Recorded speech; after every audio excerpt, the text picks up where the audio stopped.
Perkembangan organisasi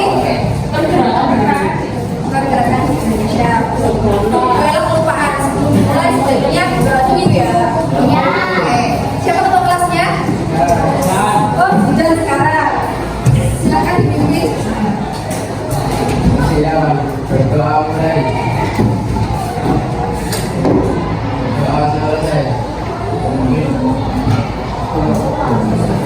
Terima kasih. Dan kemarin kan kita sudah membahas mengenai organisasi pergerakan. Organisasinya ada berapa sih? Berapa dikelompokkan menjadi ada apa aja?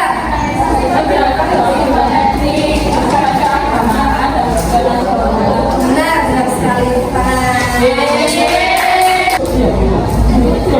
Oke, dilanjutkan dulu. Ibu Ella kasih waktu untuk membaca 5 menit saja. Dikeluarkan buku paketnya semuanya. Bawa Halaman berapa, Bu? halaman berapa?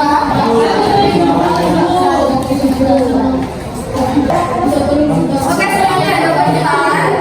Sudah siap belajar?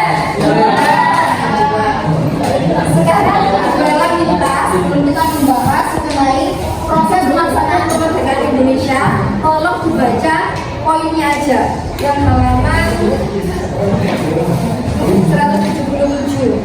Ayo kakak, telah masuk baca. Perkenalkan, pada zaman pendudukan Jepang, bangsa Indonesia telah melakukan berbagai upaya untuk menanggapi.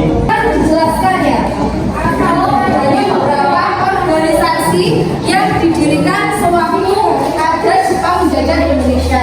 Nah, contohnya organisasi apa?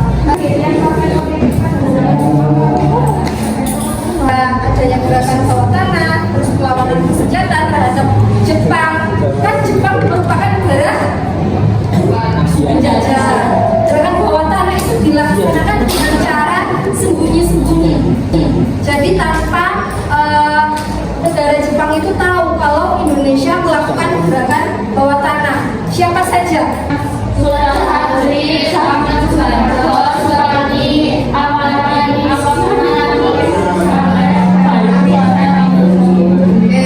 sini adalah pembelajaran Ibu Ella hari ini, yakni kalian mampu menganalisis persiapan dan pelaksanaan kemerdekaan Indonesia. Kira-kira persiapan dan pelaksanaan kemerdekaan Indonesia itu seperti apa?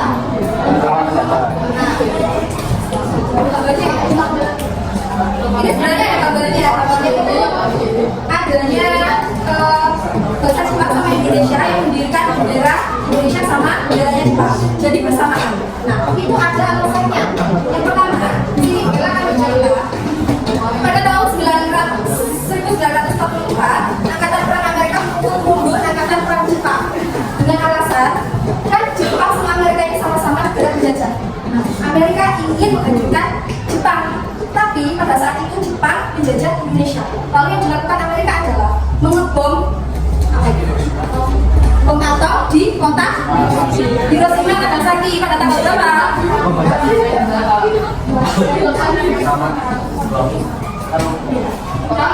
Ayo, 6 dan 9 Agustus. Kenapa kok? Kenapa Bu Ella kok harus kota Hiroshima dan Nagasaki? Tahu nggak?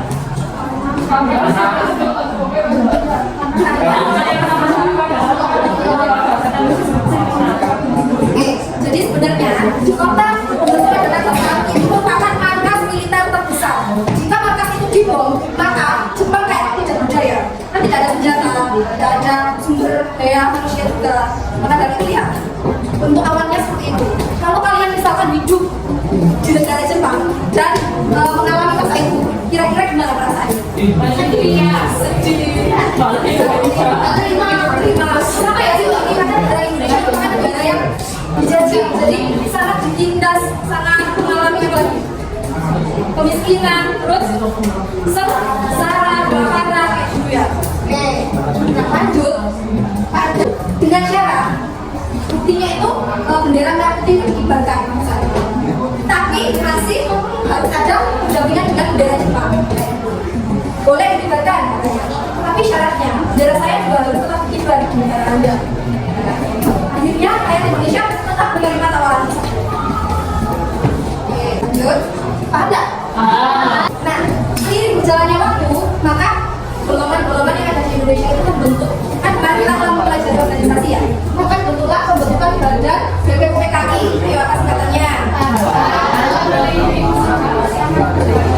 Badan penyelidik usaha persiapan kemerdekaan Indonesia.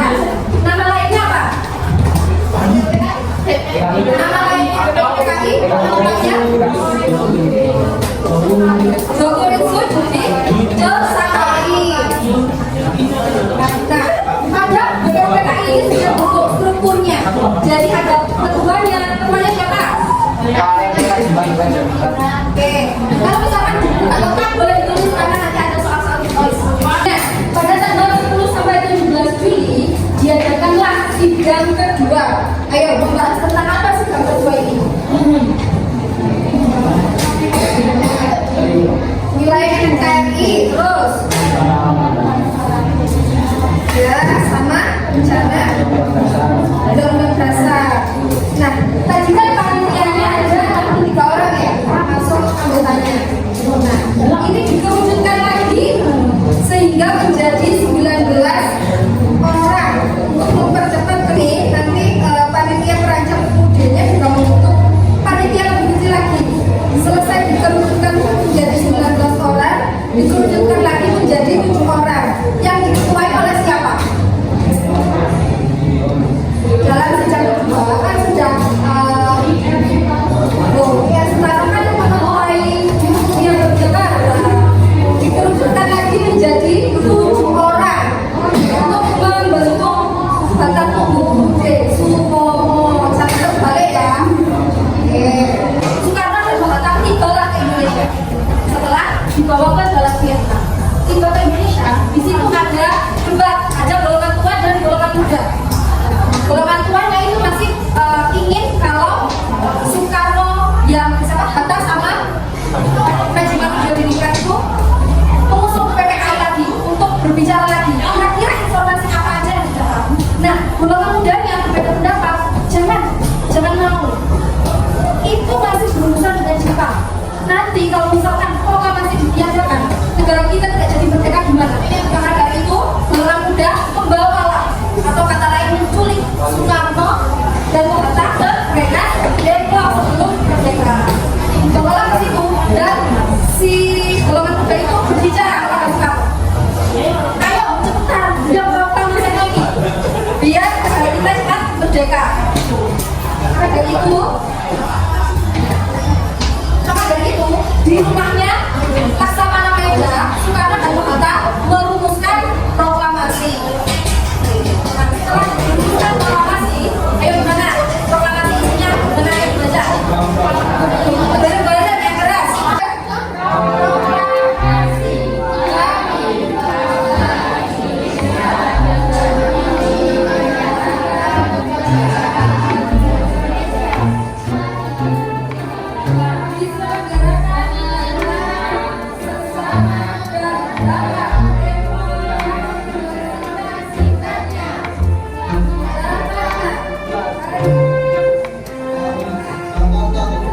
sampai sini ada ceritanya kan? Baik, kalau ada yang ditanyakan di sini berlain. Terbagi menjadi 4 kelompok. Ada A, B, B, C, sama D.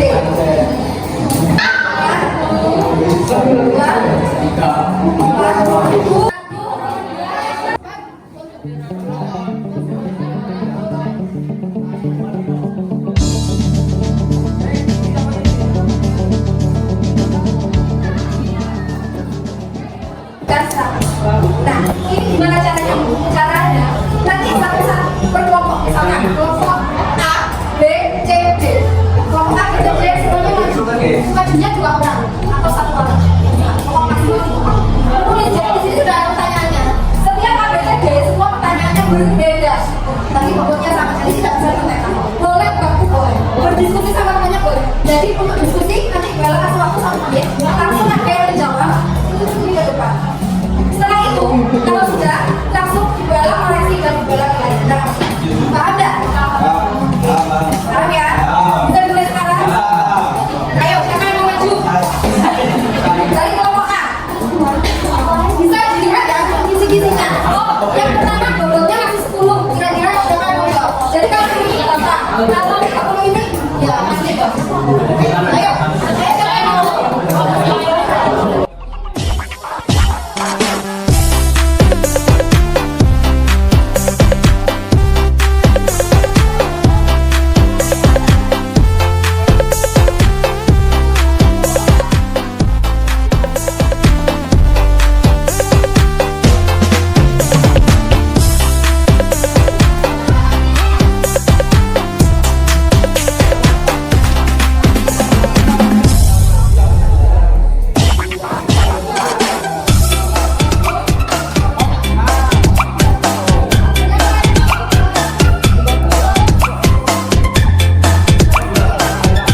yang bisa